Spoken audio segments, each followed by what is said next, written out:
창세기 4장을 우리 공부하고 있죠.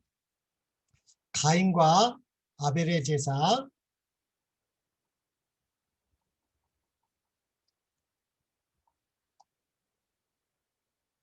우리 영감에 그려보면 창세기 4장 1절로부터 7절에 나와 있는 이 가인도 아벨도 다 하나님께 예배드리러 왔고 각자 재물을 가져갔습니다. 재물을 가지고 오지 않은 것이 아닙니다. 그들은 다 여호와 하나님을 예배드리게 나왔는데, 그러나 하나님은 겉모양만 보시는 게 아니라 우리의 중심을 보신다는 것입니다. 겉으로는 똑같이 예배드리고 경건하게 보일 수 있지만 여호와 하나님은 마음을 달라고 하십니다. 우리 부재 선지자 71쪽에 보면 이렇게 말하고 있습니다. 두 형제는 가인과 아벨이죠. 그들의 제단을 같은 모양으로 쌓고 각기 제물을 가져왔다. 얼마나 귀합니까? 아벨은 주께서 지시하신 대로 하나님의 법대로 양떼 중에서 취한 희생 제물을 드렸다. 그래서 창세기 4장 4절에 여호와께서 아벨과 그의 제물은 연락하셨다고 했습니다. 예? 그 당시만 해도 연락했다는 증거가 하늘에서 불이 내려와 그 재물을 살랐습니다. 확실히 보였습니다. 간합됐는지 간합되지 않았는지 아벨을 받을 수 있었기 때문에 아벨은 하나님께서 원하시는 속죄제를 드렸고, 가인은 그러지 않은 것 같습니다. 그래서 하늘에서 불이 내려와서 그 재물을 살랐습니다. 그러나 가인은 주의 직접적이요 분명한 명령을 무시하고 아담에게 분명히 우리의 타락과 하나님께 어떻게 회개하고 어떻게 그리스도를 믿음으로 우리가 이 죄에서 구원받는 방법을 분명히 배웠고, 그러나 그 명령을 무시하고 과일만을 제물로 드렸다. 그것이 감납되었음을 보여주는 아무런 표적도 하늘에서 내려오지 않았다. 아벨은 하나님께서 지시하신 방법대로 하나님께 나아가도록 그의 형에게 간청했다. 형님, 속죄제를 드리세요. 속죄제를 드리세요. 분명히 간청을 했습니다. 그러나 그의 간청은, 이 아벨의 간청은 가인을 더 단호하게 자신의 뜻을 고집하도록 만들 뿐이었다. 장자로서, 가인은 장자잖아요. 장자로서 그는 동생의 공고를 받을 처지가 아니라고 느끼고 그의 충고를 무시했습니다. 그 다음에 또 보겠습니다. 이 종교와 출생이죠. 예, 아담이 지금 처음으로 가인을 먼저 낳습니다. 아담이 타락을 했지만 그때는 환경적으로 전혀 불편한 게 없었고 나쁜 가마를 끼칠 것도 받을 것도 없었습니다. 예, 도덕적으로 보면은 출생과 종교적 교훈에 관한 한 이 형제는 같았다. 둘 다 죄인이었다. 태어났는데 가인이나 아벨이나 우리 영감의 글은 둘 다 죄인이었으며 둘 다 존경과 예배에 대한 하나님의 요구를 시인했답니다. 하나님께 예배 드린다는 것은 우리가 죄인이라는 거 아닙니까? 네, 죄인이라는 걸 시인했어요. 그래서 분명히 살인하기 전에도 이 가인은 우리가 왜 죄인인지를 알았고 하나님께 어떻게 나아가야 되는지 그 예배의 조건도 분명히 받았지만 그렇게 순종하지 않았죠. 예, 시인은 했어요. 시인은 외관적으로 볼 때 그들의 신앙은 어떤 정까지는 같았다. 그러나 이것을 넘어서는 둘 사이의 차이는 컸다. 지금도 이게 예배를 안 드리는 이 무신론을 말하는 게 아닙니다. 우리도 똑같이 안식일을 기억하여 거룩히 지킬 수 있지만 하나는 가인의 예배가 될 수가 있고 하나는 아벨의 예배가 될 수가 있다는 것을 보여주고 있습니다. 그것이 창세기 3장 15절 이 여자의 후손에 대한 새 언약을 우리는 어떤 믿음을 표현해야 되는지 굉장히 중요한 것 같습니다. 이 도덕적으로 보면은 별로 상관이 없지만 또 보겠습니다. 지금 아벨은 열심히 형에게 설명하고 있습니다. 이 창세기 3장 15절에 대해서 아담으로부터 배운 아버지로부터 배웠던 것을 진실되게 형을 사랑하기 때문에 이렇게 설명했는데 이 가인은 이렇게 보니까 작가가 그랬지만 주먹을 이렇게 불끈 쥐고 있는 것 같습니다. 예. 창세기 9절에 이렇게 나왔습니다. 그 후 그들이 들에 있을 때에 가인이 그 아벨을 쳐 죽이니 못 가요. 아벨이 무슨 죄를 졌나요? 예, 이게 타락한 본성에서 나온 것입니다. 우리 요한복음 16장 2절을 공동 번역에는 이렇게 나와 있습니다. 그리고 너희를 죽이는 사람들이 그런 짓을 하고도 그것이 오히려 하나님을 섬기는 일이라고 생각할 때가 올 것이다.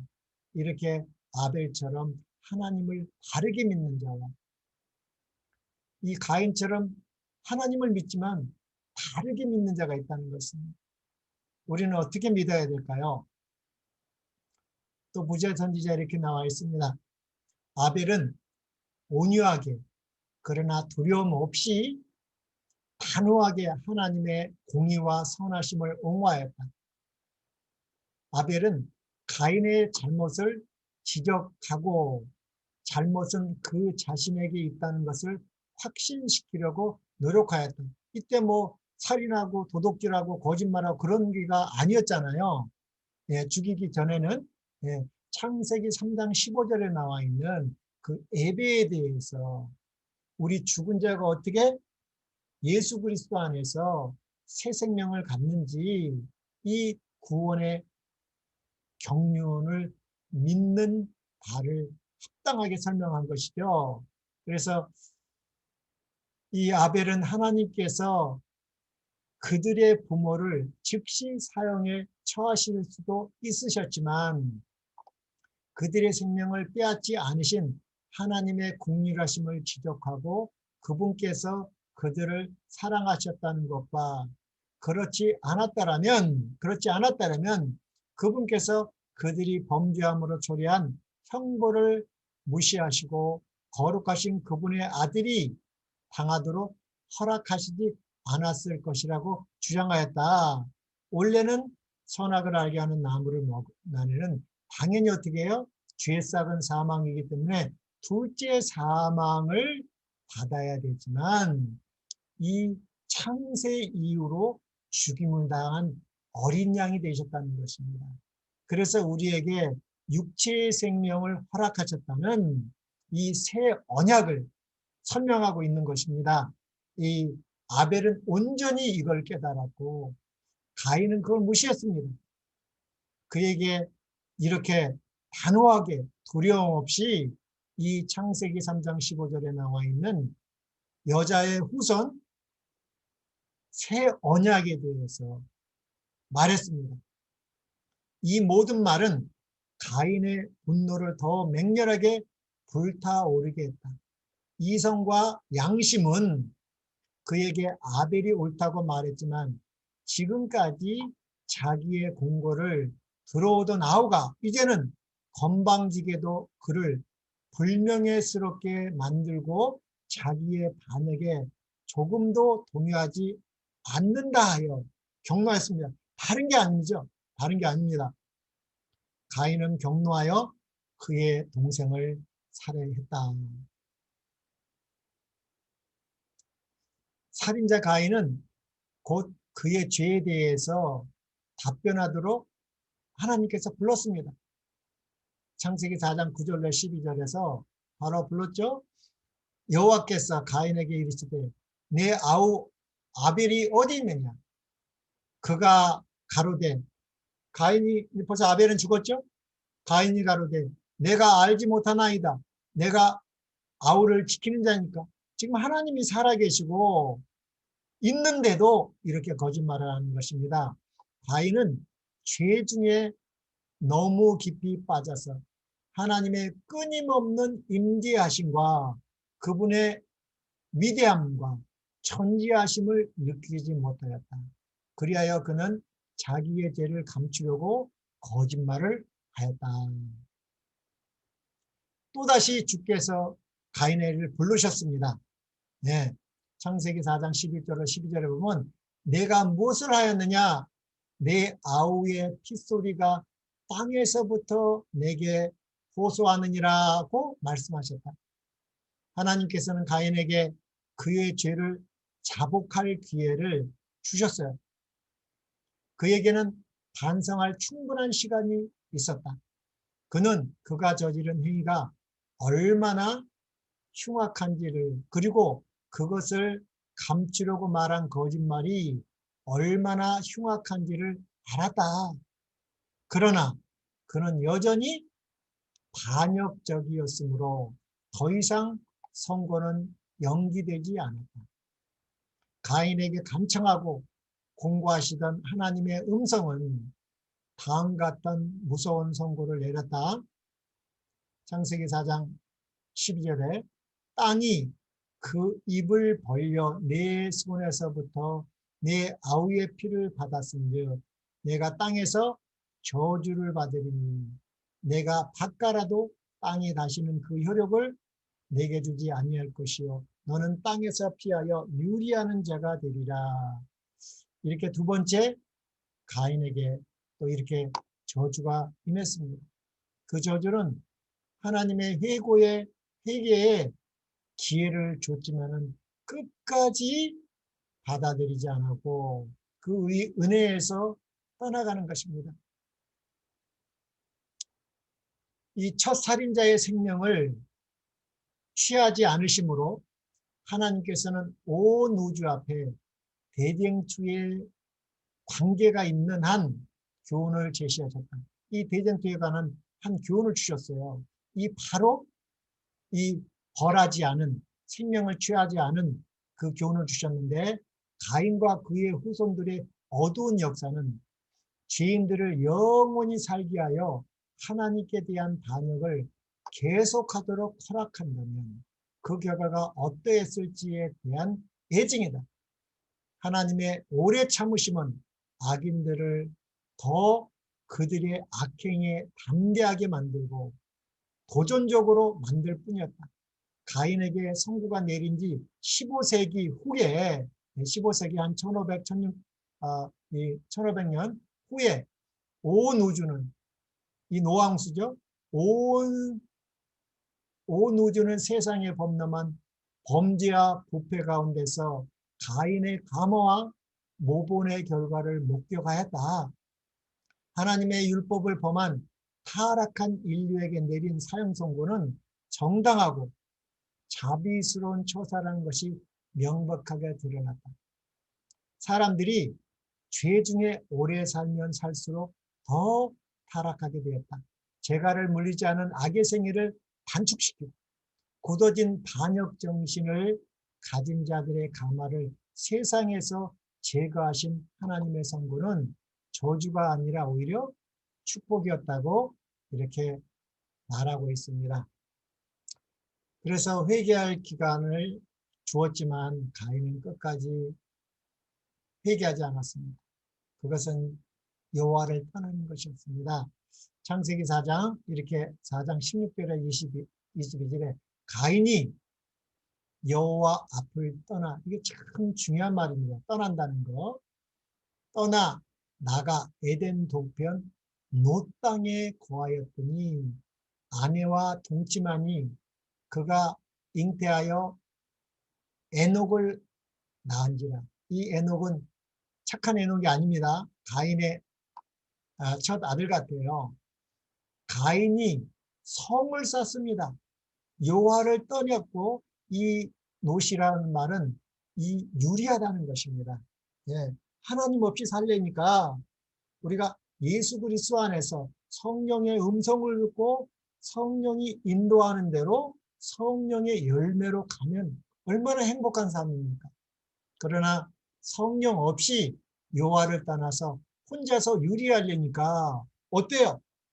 하나님이 율법 없는 세상에 살려니까 자기 힘으로 살아야 됩니다.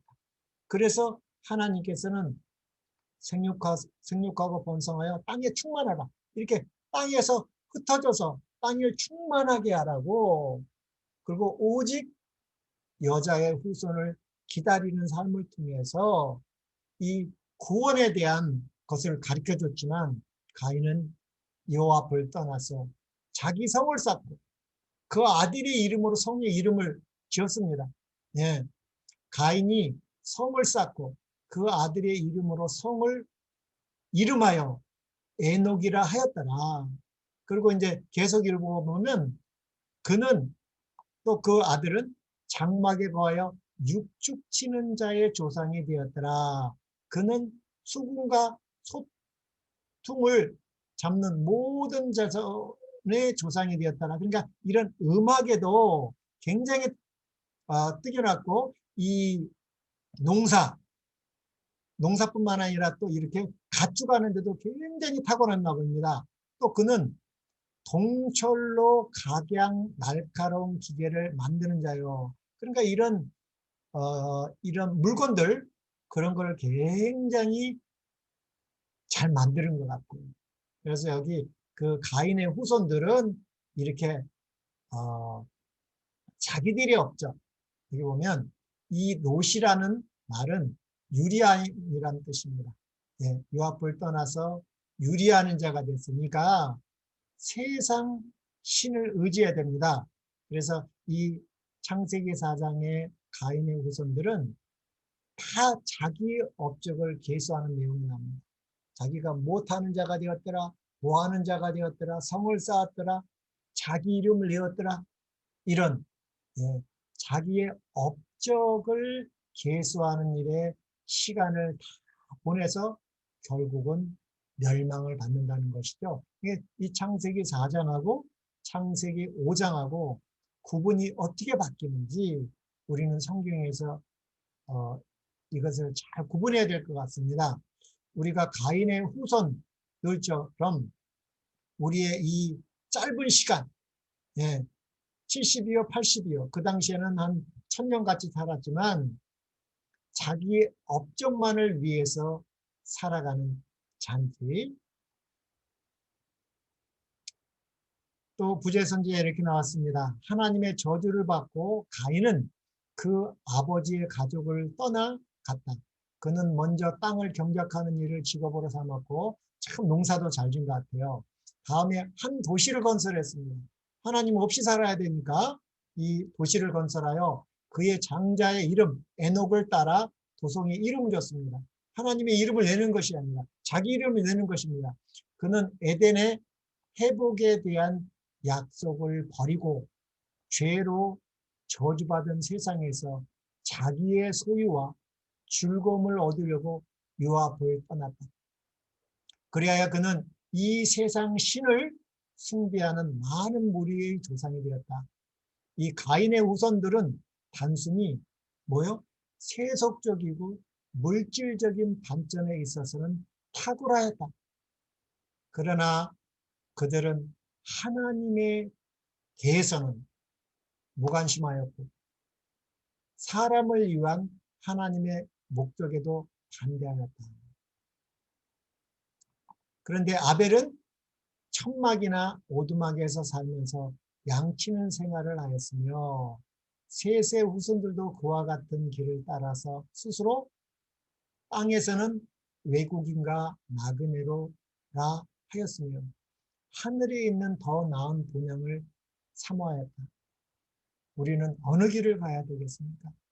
이 세상에서 물질적으로 탁월하고 하나님의 무관심한 사람이 되어야 되는지, 우리는 천막이나 오두막에 살면서도 더 나은 본향을 위해서 하나님을 기쁘게 하는 자가 되어야 되는지.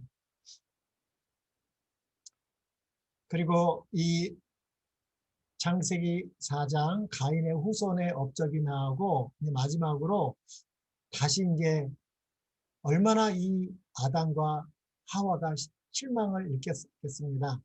그런데 하나님께서 창세기 4장 25절에 다른 세 번째 아들을 주셨습니다. 아담이 다시 아내와 동침함에, 이 동침하다는 게 알다는 말이었죠. 이 경험적인 암. 그가 아들을 낳고 그 이름을 셋이라 하였으니, 이는 하나님이 내게 가인의 죽인 아벨 대신에 다른 씨를 주셨다 하며, 그래서 이 아담의 아내 하와가 이렇게 창세기 3장 15절에 그 여인의 후손은 저주받은 가인이 아니라 이 셋을 통해서 이루어질 것을 믿고 이렇게 셋이라고 이름하였다고, 그런 의미로 이렇게 나와 있는 것 같습니다. 그런데 우리 성경 주석에 한번 이렇게 보겠습니다. 재림교 주석에 보면 아벨의 죽음 직후에 세 번째 아들이 태어났으며, 어머니는 하와죠. 그에게 지명된 자, 아벨에 대한 보상 또는 대리라는 뜻의 셋이란 이름을 붙여줬습니다. 그 믿음을 이렇게 이름으로 지은 것입니다. 이 셋이란 뜻은 아벨에 대한 보상 또는 대리, 다른 씨, 이런 뜻이 있나 봐요. 그래서 하와는 자신의 경건한 아들이 죽은 것을 보고, 아벨이 죽었죠? 약속된 후손에 대한 하나님의 말씀은 저주를 받은 가인에게서는 성취될 수 없다는 것을 인식한 후에 이 약속된 구원자는 셋을 통하여 오리라는 자신의 믿음을 표현하였다. 이 셋이라는 이름을 그렇게 지은 것 같아요. 그녀의 믿음은 보상을 받았는데, 이는 셋의 후손들이 여호와께 순종하였기 때문이다. 이렇게 나와 있습니다. 또 우리 부재 선지자는 이렇게 나와 있습니다. 하나님께서는 아담에게 또 다른 아들을 주셨다. 그는 하나님의 약속의 상속자요 영적 상속권의 사자가 될 것이었다. 이 아들에게 주어진 이름인 셋, 이 셋은 약속된 혹은 보상을 의미하였다. 왜냐하면 하나님이 내게 가인이 죽은 아벨 대신에 다른 씨를 주셨기 때문이라고 이 하와 어머니는 말했다. 그런 믿음을 표현한 것입니다. 그 이름을 지었을 때 셋은 가인이나 아벨보다 더욱 고상하였으며, 이 아벨은 얼마 못 살았대요.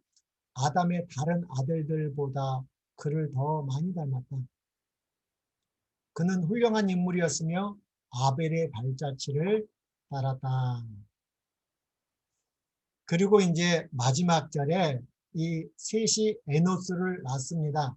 이렇게 나와 있습니다. 창세기 4장 26절에 마지막 절에 셋도 아들을 낳고 그 이름을 에노스라 했으며, 그때의 사람들이 비로소 여호와의 이름을 불렀더라. 이 여호와의 이름을 부린다는 것은 이제 이 하나님께 예배드리는 것이 이 적극적으로 이렇게 구분됐다는 것을 표현할 때 쓰는 것입니다. 예, 가인의 후손과 이 셋의 후손이 이 완전히 구별된 삶을 나왔는데, 우리 재림교 주석에도 이렇게 나왔습니다. 에노스의 시대에 보다 공식적인 예배가 시작되었다. 물론 사람들은 에노스의 출생 이전에도 여호와를 불렀으나 시간이 경과하면서 보다 공공연한 구분이 여호와를 섬기는 자들과 그분을 멸시하는 사이에 이 가인의 후손과 이 셋의 후손이 이렇게 완전히 예배드리는 것이 구분됐다는 것입니다. 예, 여호와의 이름을 불렀다는. 예, 우리 창세기 4장은 이 자기의 업적을 계수하는 데 시간을 다 보내서 결국은 몇 살에, 창세기 5장에는 몇 살을 향수하고 죽었더라. 에녹이 몇 살을 향수하고 죽었더라. 계속 이 죽었다라는 말이 나오는데 4장에는 그 말이 없습니다. 근데 5장에 보면 이렇게 나왔습니다. 창세기 5장 4절에 31절까지 쭉 보면 아담이 셋을 낳은 후 800년을 지내며 자녀를 낳았으며 그가 930세를 향수하고 죽었더라. 셋은 뭐뭐 세를 향수하고 죽었더라. 에노스도 뭐뭐 향수하고 죽었더라. 에노 계속 같은 말이 나옵니다. 이게 무슨 말인가? 예, 이 몇 살을 향수하고 죽었더라, 죽었더라, 죽었더라 이런 말이 무엇인가? 이 창세기 5장의 세세오손들은 이 세월 곧 시간을 계수할 줄 아는 사람들이었습니다. 이 세월, 이 하나님께서 우리에게 은혜의 기간을 주셨죠. 이 세월, 이 시간, 원래는 다 영생만 주셨습니다. 이 영원을 주셨지만 우리가 범죄함으로, 아담이 타락함으로 그 영혼을 잊어버려서 죄에 쌓은 사망이었지만 우리에게 뭘 주셨어요? 십자가를 보증으로 영원은 아니만 시간을 허락하셨습니다. 이거는 은혜의 기간입니다. 잠시 이 은혜의 기간 동안에 뭐 하려고요? 이 구원의 선물을 믿음으로 받으라고. 그래서 이 세월 그 시간은 잃어버린 하나님의 생명을 회복할 수 있도록 하나님이 주신 은혜 받을 만한 때요 구원의 날이기 때문에 이 시간, 이 세월을 계수하는 자가 되라는 것입니다. 우리는 왜 죽습니까? 시간에 정복돼서 죽는 것입니다. 우리는 시간을 당해버리면 멸망이기 때문에 예수 그리스도 안에서 시간을 정복하는 자가 되어야 됩니다. 그래서 창세기 5장은 다 몇 살을 향수하고 죽었다는 것은 시간을 계수했다는 것이고 시간을 정복했다는 것입니다. 그 중에 특히 누가요? 에녹의 삶에서 시간을 정복한 사람들의 삶이 무엇인지 정확히 나와 있습니다. 이 창세기 5장에 나와 있는 이 셋의 오손에 대해서 다 공부를 못하겠지만 우리가 에녹하고 이 노아에 대해서는 좀 공부를 해야 될 것 같습니다. 그래서 이 성경은 이렇게 말하고 있습니다. 이 지혜의 마음이 무엇인가? 이 창세기 5장에 우리 이 셋의 후손들이 무엇을 했는지 시편 90편 12절에 우리에게 우리 날 계수함을 가르치사 지혜의 마음을 얻게 하소도 이렇게 나와 있습니다. 나를 계수할 수 있는 자가 되라는 것이죠. 세월 곧 시간을 정복하는 자가 되라는 것입니다. 예. 또 고린도후서 6장 2절 가라사대 내가 은혜 베풀 때에 너를 돕고 구원의 날에 너를 도왔다 하셨으니 보라 지금은 뭐예요?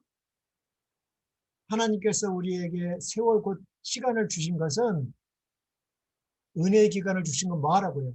은혜 받을 만한 때요 보라 지금은 구원의 날이로다.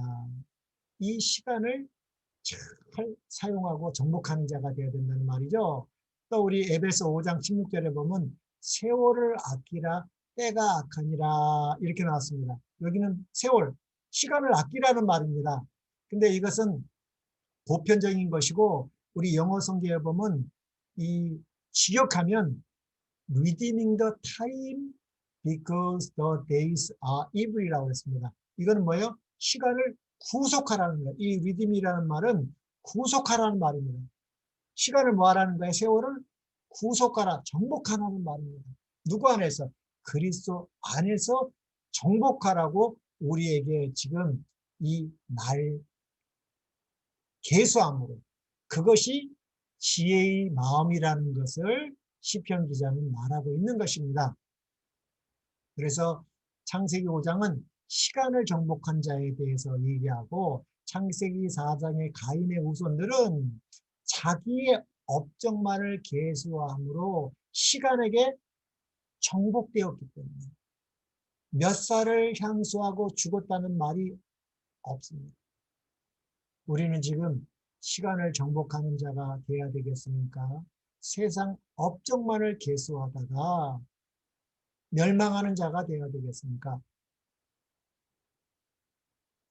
그래서 이 시간을 정복한 대표적인 인물 에녹에 대해서 한번 보겠습니다. 창세기 5장 21절로 24절을 보니까 에녹은 65세에 무두셀라를 낳았고 무두셀라를 낳은 후 300년을 하나님과 동행하며 자녀를 낳았으며 그가 365세를 향수하였더라. 나왔죠? 예.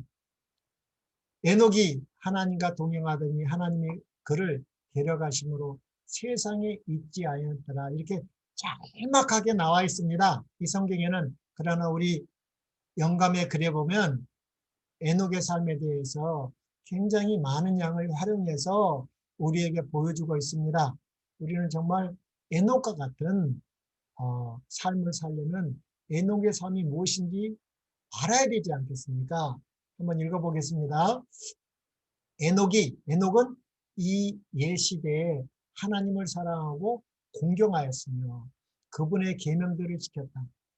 에녹은 거룩한 계모의 한 사람이요 참된 신앙의 보존자의 한 사람이다. 이 여자의 후손의 계보에 약속된 여인의 후손, 여자의 후손 창세기 3장 15절에 손조들 중에 한 사람이었다.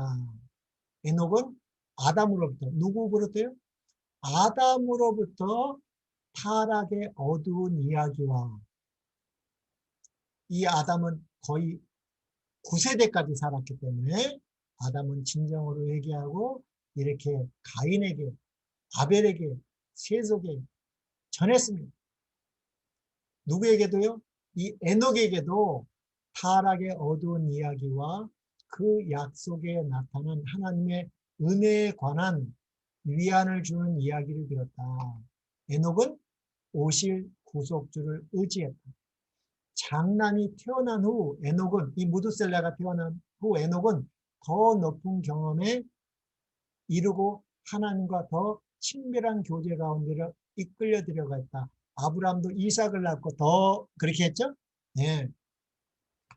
그리스도를 통한 하나님의 무한하고 측량할 수 없는 사랑이 밤낮 그의 명성의 주제가 되었다. 그는 전심전력을 다하여 그가 살고 있는 주위 사람들에게 그 사랑을 나타내었고 애썼다.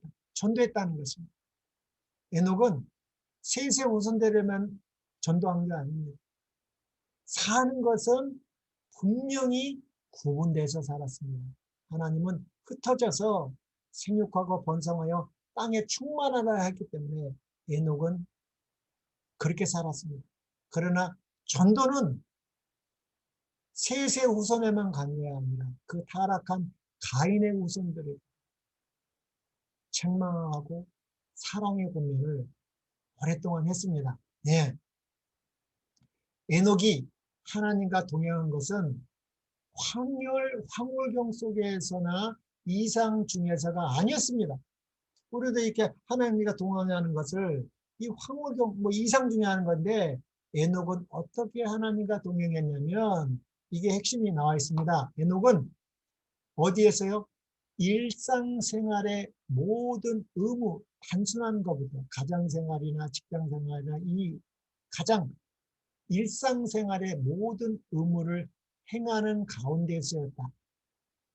세상에서 하나님을 위하여 할 일이 있었던 까닭에 그는 이 세상을 완전히 등진 운둔자가 되지 않았다. 우리가 시골 생활을 했지만 운둔을 목적으로 개인의 성화를 위해서 이렇게 하지 않았다는 것입니다. 필요에 따라서 기도하기 위해서 하나님과 교제하기 위해서 때때로 에녹은 한적한 곳에서 하나님과 기도했습니다. 그러나 절대 우리는 영원한 복음을 증거하는 자이기 때문에 완전히 등진 운둔자가 되지 않은 것처럼 우리도 에녹의 발자취를 가야 되겠습니다. 그에게 있어서 기도는 뭐예요? 영혼의 호흡이었으며, 그래서 우리 사도 바울은 기도를 쉬지 말라고 하는 것입니다. 기도는 왜요? 영혼의 호흡. 우리가 영혼이 호흡하지 않으면 죽었기 때문에, 예, 기도는 영혼의 호흡이었으며 그는 바로 하늘의 분위기 가운데 살았다. 어디서요? 일상생활의 모든 의무를 행하는 가운데서 우리는 하늘 분위기 가운데 살아야 된다는 것입니다. 또 거룩한 천사들을 통하여 하나님께서 에녹에게 뭐요? 홍수로 세상을 멸망시킬 그분의 의도를 나타내셨다.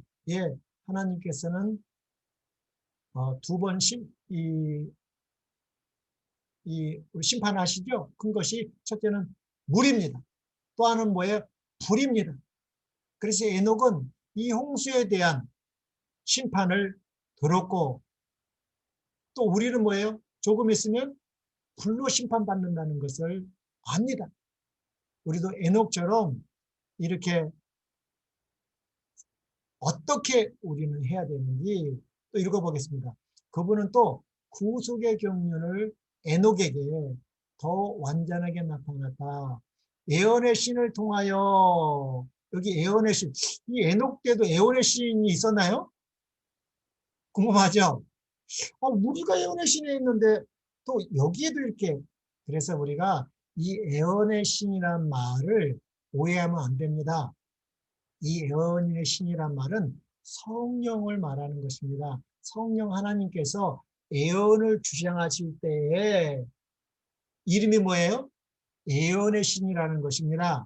우리가 갖고 있는 책 예언의 신을 말하는 게 아닙니다. 우리가 갖고 있는 우리 선지자를 통해서 주신 글도 우리 재림교인들은 그냥 예언의 신 단축해서 부르는 것이지 정식 명칭은 아닙니다. 예, 정확하게 말하면 예언의 신의 증언들이라고 해야 됩니다. 성령 하나님께서 우리 선지자를 통해서 주신 글들이기 때문에 정확한 표현은 예언의 신의 증언들이라고 불러야지 정확한 표현이지만, 우리끼리는 그걸 줄여서 어떻게 해요? 그냥 예언의 신, 그러니까 이 에녹도 우리가 가지고 있는 예언의 신의 책을 읽었다는 말이 아니죠. 이것은 성령을 말하는 것입니다. 예, 성령께서 예언을 주실 때의 이름이 예언의 신이기 때문에 예언의 신을 통하여 그분은 그를 홍수 후에 대대의 사람들과 그리스도의 재림과 세상의 종말에 관계된 큰 사건들을 보여줬습니다. 왜 보여줬겠어요? 이유가 있겠죠? 네. 에녹은 뭐하라고? 의의 전도자가 되어 하나님께서 그에게 계시하신 바를 백성들에게 알렸다. 주를 두려워한 자들은 이 거룩한 사람을 찾아와 그의 교훈을 받고 그와 함께 기도하였다. 그는 또한 공적으로도 일하며 경고의 말씀을 듣고자 하는 모든 자에게 하나님의 기별을 전했다. 그 세대 사람들은, 그 에녹의 시대 사람들, 이 가인의 후손들 대부분 어떻게 해요?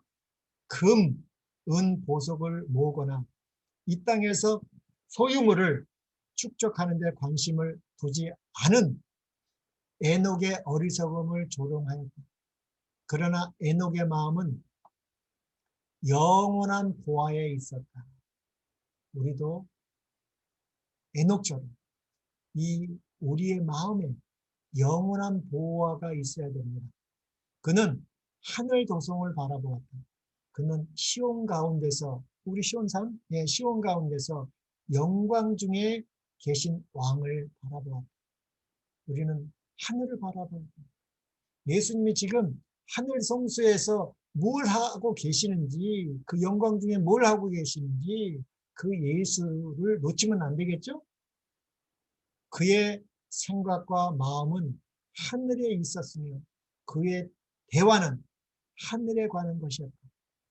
이 세상에 사악함이 많으면 많을수록 하나님의 집을 사모하는 에녹의 마음은 더욱 열렬하였다. 지상에 살면서도 에녹은 믿음으로 빛의 영역에서 살았다. 중요한 말 같습니다. 그는 인간으로서 하늘에 들어간 첫 번째 사람이 되었다. 시간을 정복한 사람입니다. 시간을 계수할 수 있는 창세기 5장에 나와 있는 유명한 우리 에녹입니다. 네. 그래서 우리 히브리서 11장 5절에 이렇게 나와 있습니다. 믿음으로 에녹은 죽음을 보지 않고 옮기었으니 저는 옮기기 전에 하나님을 기쁘게 하는 자라 하는 증거를 받았다. 우리는 어떻습니까? 하나님을 기쁘게 하는 자. 이게 얼마나 은혜로운 말인지 모르겠습니다. 우리 시편 39편 4절로 7절에 나와 있습니다. 이것은 창세기 5장에 나와 있는 우리 믿음의 도덕들의 마음을 표현한 말인데 이렇게 나와 있습니다. 여호와여 나의 종말, 이 개인적 종말을 말하는 것입니다. 성경에는 종말이 두 가지가 있다고 그랬습니다. 역사적 종말은 반드시 있습니다. 예수님이 초림하셨고 재림하시면 역사적 종말이지만 그것보다 저는 더 중요한 것이 우리 개인적 종말에 대해서 성경이 말하고 있다는 것입니다. 예수님은 속히 오신다고 그랬습니다. 예, 사도 바울부터 에녹부터 예수님은 속히 온다고 그랬습니다. 예, 역사적으로는 우리가 그가 언제 오실지 모르지만 우리 개인적 종말에 대해서 더욱 우리는 예수님의 속히 온다는 것을 깨달아야 될 것 같습니다. 여호와여 나의 종말과 연한의 어떠함을 알게 하사 나로 나의 연약함을 알게 하소서. 주께서 나의 날을 손넓이만큼 되게 하시니 나의 일생이 주 앞에서는 없는 것 같사오니 사람마다 그 든든히 선 때도 진실로 허사뿐이니이다. 셀라. 진실로 각 사람은 그림자같이 다니고 헛된 일에 분야하며 재물을 쌓으나 누가 취할는지 알지 못하나이다. 주여 내가 무엇을 바라리요 나의 소망은 주께 있나이다.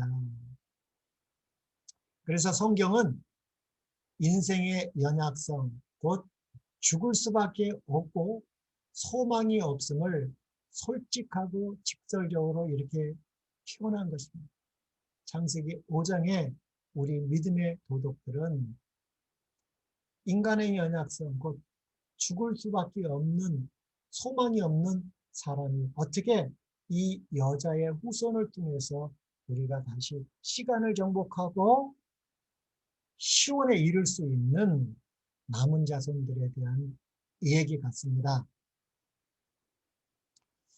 아담과 하와라고 그림을 가졌는데 이거는 이 아담의 모든 후손들 한 번 죽는 사람들에 대해서 이렇게 표현한 것 같습니다.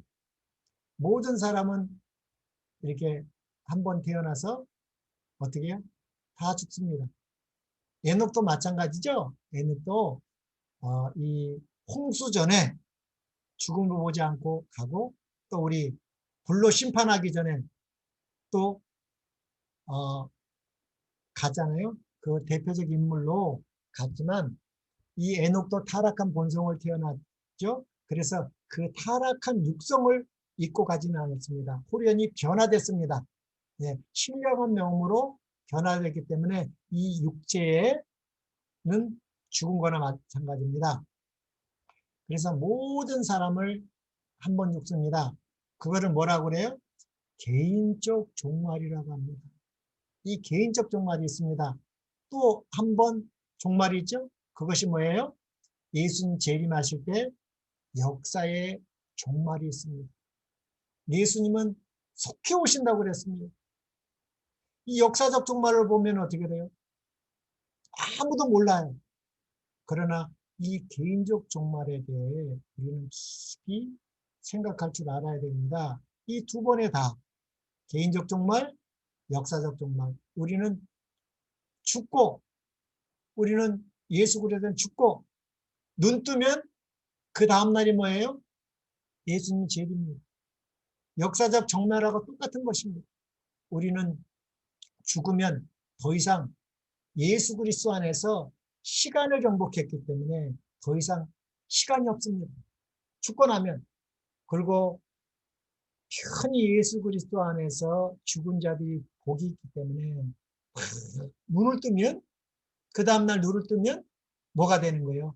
예수님 재림인 것입니다. 그러지 않고 우리가 죽었는데 눈을 탁 떴습니다. 그런데 화려한 새 예루살렘이 보이면 어떻게 될까요? 네, 그거는 무서운 것이죠. 우리가 눈을 뜨면 예수님이 공중에서 천사들과 함께 그걸 봐야지. 새 예루살렘을 본 것은 뭐예요? 둘째 사망이 일어났다는 것입니다. 그래서 우리 영감의 글에 이렇게 나와 있습니다. 우리는 오늘이 우리에게 주어진 마지막 날인 것처럼 깨어있고 활동하고 기도해야 한다. 그렇게 되면 우리의 생애는 참으로 진지해질 것이다. 우리는 모든 말과 행동에서 예수님을 밀접히 따르게 될 것이다. 예. 그래서 우리 히브리서 3장 13절에도 오늘이라 일컫는 동안에 매일 피차 권면하여 죄의 유혹으로부터 강팍하게 됨을 면하라고 하고 있습니다. 오늘이 마지막입니다. 하루 인생입니다. 예. 그래서 오늘 우리는 깨어 활동하고 기도해야 될 것 같습니다. 이제 창세기 6장으로 넘어가겠습니다. 창세기 6장 1절로 3절. 사람이 땅 위에 번성하기 시작할 때에 그들에게서 딸들이 나니 하나님의 아들들이 사람의 딸들의 아름다움을 보고 자기들의 좋아하는 모든 자로 아내를 삼은지라. 참 이게 뭐 하나님의 아들들은 뭐 딸들이 없나요? 이 말이 좀 어려운 말이라 이게 참 번역들을 이상하게 하시는 분이 많아요. 그래서 여기 사람의 딸들도 있고 하나님의 아들들은 천사라고 많이 가르칩니다. 대부분의 우리 일요일 교회에서는 이 하나님의 아들들은 천사들이고 이 천사들이 사람의 딸들과 동침해서 뭐 해놨다? 자식을 낳았는데 그거를 갖다가 창세기 6장에 네피림이라는 말이 있습니다. 여기 이 창세기 6장 4절에 당시의 땅에는 네피림이 있었고 그 후에도 하나님의 아들들이 사람의 딸들에게 들어와 자식을 낳으니 그들은 용사라 고대의 명성 있는 사람들이라 해서 이 천사 간음서를 통해서 이 네피림들이 나왔고 이 네피림들이 노아홍수를 일으킨 타락한 죄인들이라고 말하는데 전혀 그렇지 않았습니다. 이 아들, 딸들은 뭐예요? 생육하고 번성해야 됩니다. 그러나 천사는 예수님께서 생육하고 번성한다고 했어, 안 했어요? 아닙니다. 천사들은 천천만만의 천사를 하나님께서 필요한 만큼 만드셨기 때문에 남자, 여자, 아들, 조카, 며느리 이런 게 없습니다. 생육 번성은 사람들이 하는 것입니다. 그래서 여기 하나님의 아들들은 절대 뭐가 될 수 없어요? 네, 천사가 될 수 없습니다. 우리 한번 또 보겠습니다. 우리 히브리서 1장 5절에도 이렇게 나왔습니다. 히브리서 1장 5절. 하나님께서 어느 때 천사 중 누구에게 내가 내 아들이라 오늘날 내가 너를 낳았다 하셨으며 또다시 나는 그에게 아버지가 되고 그는 내게 아들이 되리라 하셨느뇨. 천사들은 아들, 딸, 며느리가 없다는 것이죠. 예, 절대 아들, 딸이라고 될 수가 없다고 이렇게 나와 있습니다. 또 우리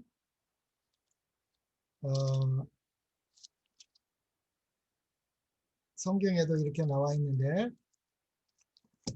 마태복음 한번 보겠습니다.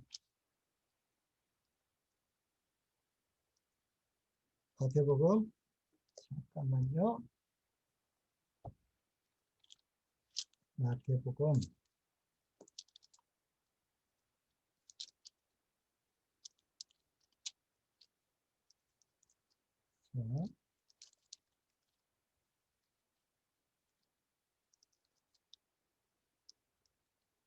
22장 마태복음 22장에 이렇게 나왔습니다.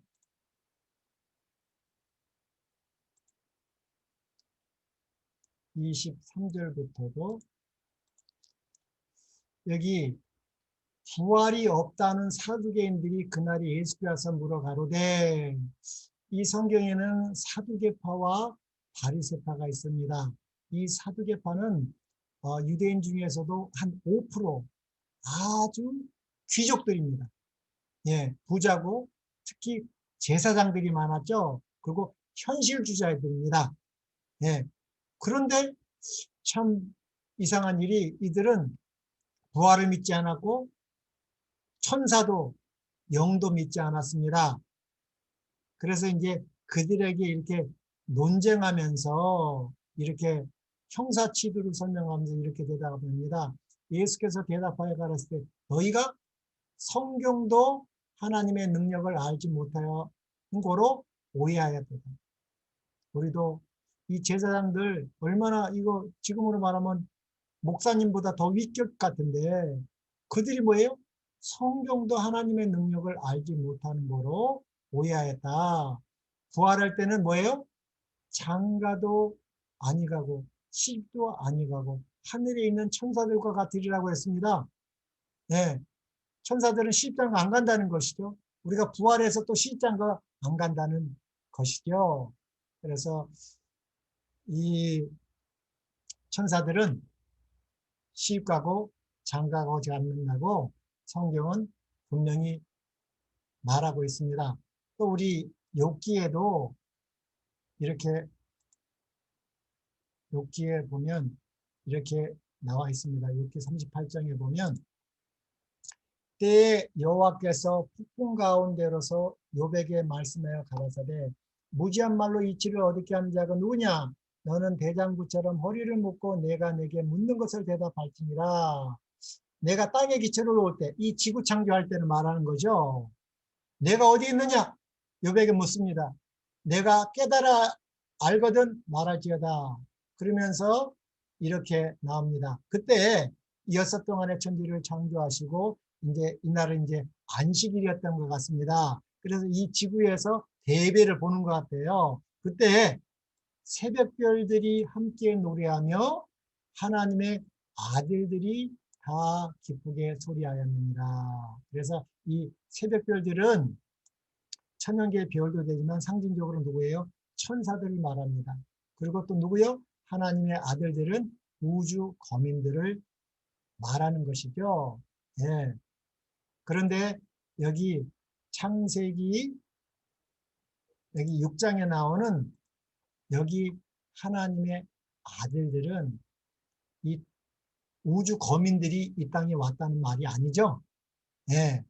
여기서는 이 하나님의 아들들은 이 영적인 말인데 셋의 후손들 하나님을 섬기는 자와 이 사람의 딸들은 뭐예요? 가인의 후손들을 말하는 것입니다. 예, 이 가인의 후손들은 뭐예요? 자기 업적을 계수하는 자이기 때문에 능통했습니다. 세상적으로는. 예, 그래서 그 아름다움을 보고 자기들이 좋아하는 모든 자를 아내를 삼았다. 그래서 이제 더욱 타락한 배경에 대해서 설명하고 있는 것이죠. 이것을 우리 또 영감의 글에는 이렇게 나와 있습니다. 얼마 동안 두 부류의 사람들은 서로 떨어져 살았다. 셋의 후손들하고 가인의 후손들은 정확하게 구분이 되어 있었습니다. 그러나 복음을 위해서는 어느 곳이라도 가서 에녹처럼 전했죠. 가인의 씨족은 그들의 최초의 정착지에서 퍼져 나와 셋 자손들이 사는 평온과 골짜기에 흩어졌다.